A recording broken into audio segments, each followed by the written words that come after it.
चलिए अब आगे बढ़ते हुए खबरें वॉर जोन से आपको बता दें, बड़ी खबर, ईरान ने अमेरिकी पोत पर बड़ा हमला किया है।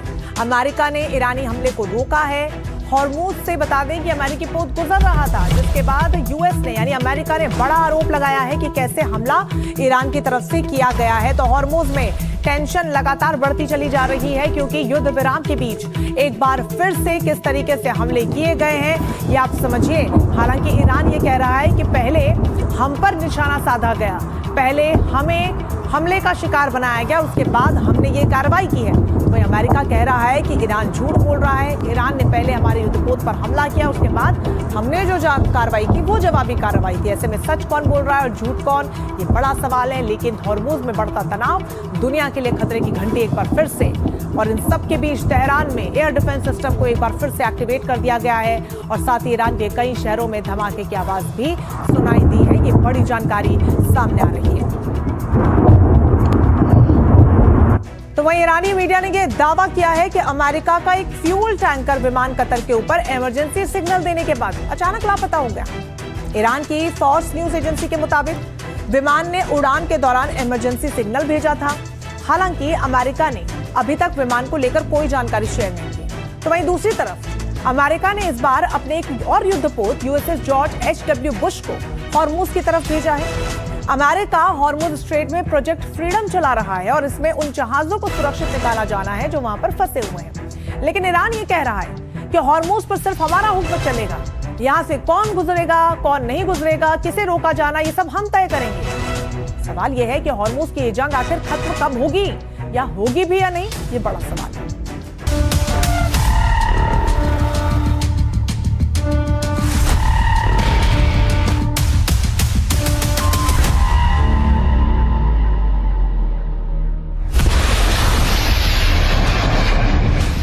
सिर्फ चंद घंटे पहले ईरान ने अपनी फायर पावर का नया सबूत दुनिया के सामने रखा। ईरानी मीडिया का दावा है कि ये उन मिसाइलों की तस्वीरें हैं जो अमेरिका को वार्निंग देने के लिए दागी गई, यानी जिस वक्त सीज फायर उसी दौरान ताबड़तोड़ फायर।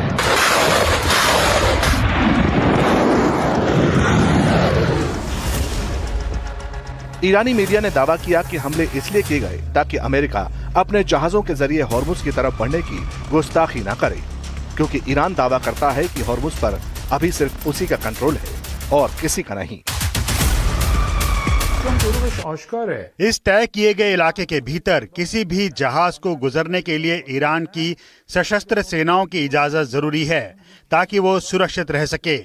किसी भी दुश्मन देश का जहाज अगर इस इलाके से गुजरने की कोशिश करता है तो उसके खिलाफ सख्त कार्रवाई की जाएगी, और मेरा व्यक्तिगत रूप से मानना है कि अगर टकराव बढ़ता है तो इससे हमें भी नुकसान होगा, लेकिन आखिरकार जो नतीजा होगा वो एक बहुत बड़ी जीत होगी। ट्रंप के लिए 28 फरवरी से पहले की स्थिति में लौटना और हालात को बदलना संभव नहीं है। अब रिपोर्ट्स तो इस तरह की भी हैं कि हॉर्मुज स्ट्रेट ईरान और अमेरिका के बीच जंग का बिल्कुल नया मैदान बन चुका है, जहां एक के बाद एक हमले होने की बात सामने आई, और फिर सोशल मीडिया पर ईरान के IRGC यानी रेवोल्यूशनरी गार्ड्स की नई धमकी का वीडियो वायरल होने लगा। Islamic Republic of Iran declares. Iran ये ऐलान करता है कि हॉर्मुज स्ट्रेट पूरी तरह बंद है। किसी भी देश के जहाज को स्ट्रेट से गुजरने की इजाजत नहीं है। अगर कोई जहाज निकलना चाहता है तो हिंगम और मीना सागर पोर्ट की रेड लाइन पार करता है, और जो भी जहाज स्ट्रेट की तरफ दाखिल होता है तो उसे सख्त कार्रवाई का सामना करना होगा, उसे खत्म कर दिया जाएगा। ईरान कहता है कि धमकी इसलिए देनी पड़ी क्योंकि अमेरिका अपने जहाज प्रतिबंधित इलाके में दाखिल कराने की कोशिश कर रहा था। रिपोर्ट्स के मुताबिक दोनों देशों के बीच हॉर्मुज में गोलियां दागी गई, शॉट्स फायर किए गए। ईरान का दावा है कि अमेरिका ने 2 सिविलियन बोट्स को निशाना बनाया, जिसमें 5 लोगों की मौत हो गई। वहीं अमेरिकी रक्षा विभाग का कहना है कि उसने ईरान के अटैक बोट्स को खत्म कर दिया। इसके बाद ट्रंप ने पोस्ट किया और कहा कि ईरान का चेहरा धरती से मिटा देंगे। अब ट्रंप ने नए संकेत दिए कि ये सीज फायर किसी भी वक्त टूट सकता है। इतना ही नहीं, ये तक कह दिया कि अगर कोई और शख्स होता तो अब तक तीसरा विश्व युद्ध हो जाता। Like we have a war right now, and we're into like what, 6 weeks? They said, what's taking so long? We were in Vietnam 19 years. We were in Iraq for many years, 10 years, 12 years. We were in all these different wars. Korea, 7 years.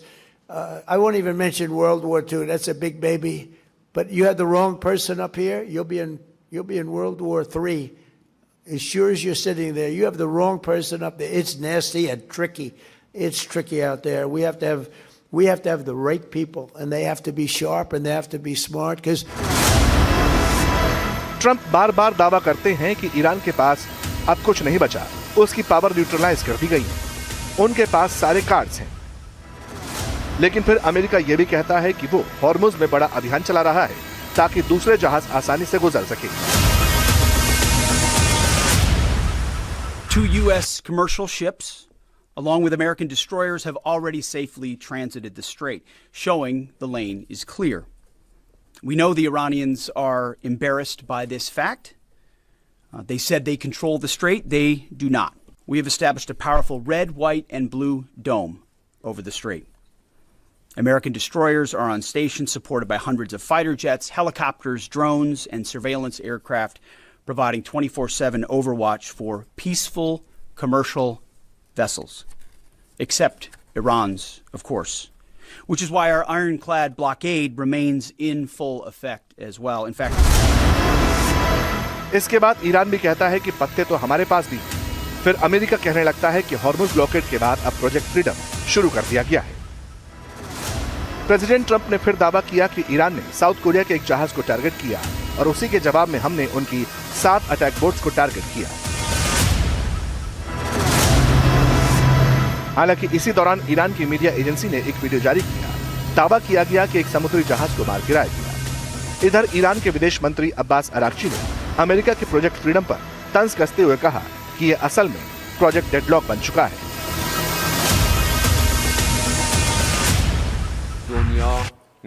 जहाज, उनके मालिक और shipping कंपनियां अच्छी तरह जानती हैं कि अपनी सुरक्षा सुनिश्चित करने के लिए उन्हें ईरान से संबंधित संस्थाओं के साथ समन्वय करना होगा। दुनिया ना तो अमेरिका के मानवीय प्रयासों को स्वीकार करेगी और ना ही ये मानेगी कि अमेरिका अतीत की गलतियों को दोहराकर इस स्वनिर्मित दलदल से बाहर निकल सकता है, जिसने इस इलाके, खुद अमेरिका और अंतर्राष्ट्रीय समुदाय के लिए कई समस्याएं पैदा की हैं। ईरान और अमेरिका के तेवर देखकर यही लगता है कि डील फिलहाल अटक सी गई है। दोनों अपनी शर्तों पर अड़े, कोई झुकने को तैयार नहीं। और अब ईरान के रिवोल्यूशनरी गार्ड्स ने हॉर्मुज का नया नक्शा जारी कर दिया, कह दिया कि कोई मुगालते में न रहे, यहाँ का कंट्रोल हमारे पास है, चाबी हमारे पास है। और ट्रंप की माने तो इसी कंट्रोल को लेकर बात थर्ड वर्ल्ड वॉर तक पहुंच सकती है।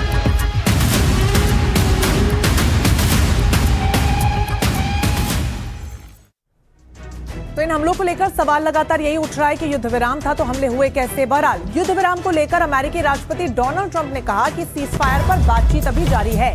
ये बड़ी खबर। अमेरिका से ज्यादा ईरान इच्छुक है शांति समझौते के लिए, अमेरिकी राष्ट्रपति ये कह रहे हैं बार बार।